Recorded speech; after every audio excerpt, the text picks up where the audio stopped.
Today's project is an interesting one, nevertheless.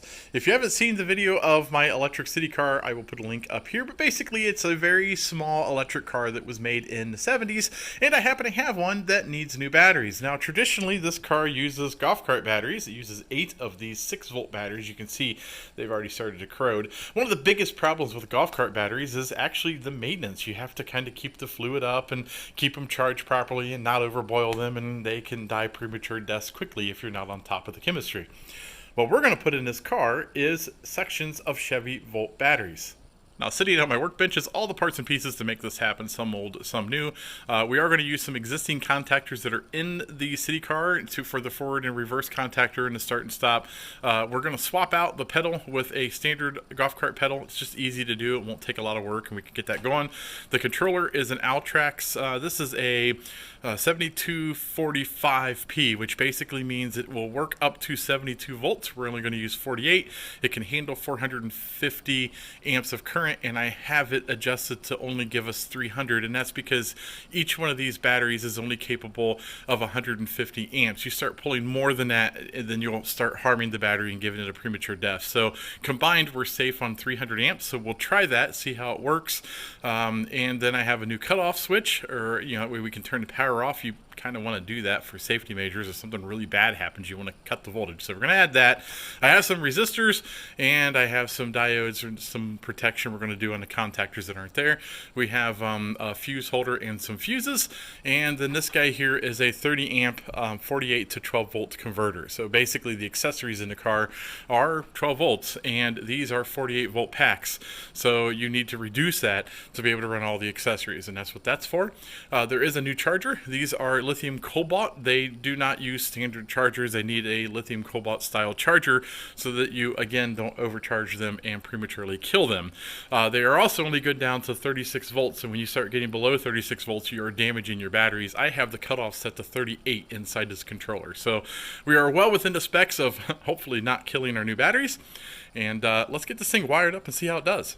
Now at this point, I've got it together and I've been able to test the car, and we'll talk about that in a little bit. It actually runs really well. But I do want to discuss what I did here. So I've got a Chevy Volt battery on each side. You can see there is plenty of room for a couple more if we wanted to add some. Originally, this had 8 golf cart batteries, or 6-volt golf cart batteries, and one of them set right here. And the original contactor pack for the speeds set back here. It took up a little bit of space, and I thought, now that I have more space under the seat, if we get rid of that, that'll give a little more grocery space in the back. Not that there's a lot of space back there, but it'll give you some more space. And we'll put everything right here in this center battery holder, and it fit just fine.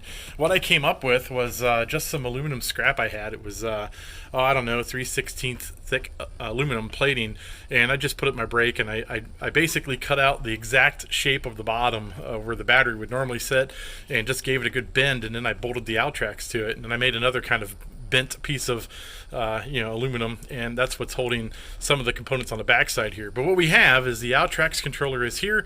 The original reverse contactor pack is here. We'll walk around to the other side. We'll talk about those components. Now on this side we have the 48 to 12 volt converter. It's a 30 amp model, and it doesn't even get warm even when running the headlights and the wipers. I was testing it out earlier. Underneath it we have an A&L fuse. I think it's a 350 amp, and then we have the actual start contactor down here on the bottom. So when you turn the key, this gives everything power. You turn the key off, obviously it shuts off the 48 volt system. I also added a master switch up here, that way you can shut off the 48 volts to everything if you need to. I just thought it would be kind of nice if you're letting the car sit, you can throw that switch and absolutely nothing's hooked up. It's just a little extra safety factor. So I still have some wiring to button up and tidy some of this up. You definitely want to make sure that chafing won't happen and everything is well protected and zip tied and nice and neat. I just used what I had just to try it, to prove the concept. It works great. I do want to replace every wire in this car. All the wiring that is required to drive it, I've replaced, and I just used some trailer wiring that I had just to make it a little safe. But eventually, the whole car is going to get rewired. The body is an ABS plastic. They get very brittle, and I would love to use these to make molds for new fiberglass bodies, and I probably will build another body for this, but it has to wait. I just don't have time right now. Now the good news is the battery charger that I have is actually smaller than the factory charger, so it should fit up in there without any problems, and the cable they gave us is long enough that it should reach the batteries without having to recable it. This is a special charger. It has been configured to charge lithium cobalt batteries, and it's something I want to talk about. Is you do not want to use just a cheap charger for these guys. You really need something that is designed for the chemical makeup. And another important thing is BMS. The cells need to be individually monitored and balanced, and that's what a BMS does. Is called a battery management system, and basically there is a wire going to each cell and it keeps everything balanced. It's exceptionally important on these types of batteries. You will prematurely kill these if you don't use some type of battery management system.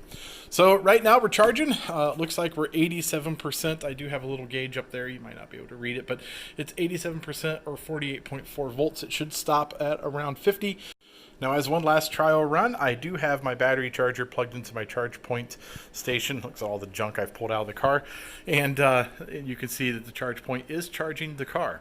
So I'm kind of excited about that. As soon as it finishes charging, we will tuck all of this stuff up underneath the dash. I think for now, we're going to call it a night. It's getting kind of late, and I would like to go to bed.